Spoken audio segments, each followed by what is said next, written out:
দাঁড়ান তবে আজ বলি বাইরে কিন্তু ওই ডায়েট প্ল্যান দাঁড়িয়ে আছে, ঠোকা মারলেও দরজা খুলতে ভয় করছে, কিন্তু তবু দরজা খুলে বসতে দিলুম ঘরে, কারণ এই রকমই আজকে নাঞ্চের থালি ছিল তোমাদের জন্যে খেন্তি পিসি সাজানো।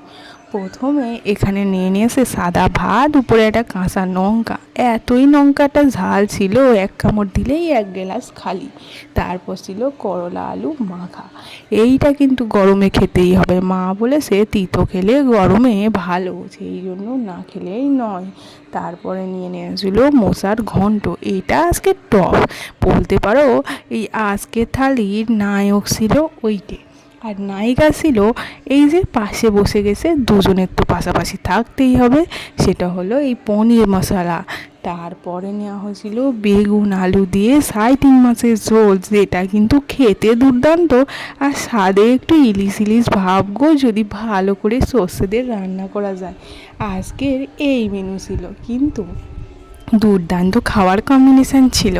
একটু ডায়েট মেনটেন করেছি বটে, কিন্তু পুরোটা নয়, তাই ওই মান রাখলাম যেহেতু ডায়েট প্ল্যানটা ঘরে বসিয়েছি কিনা, সেই জন্যে।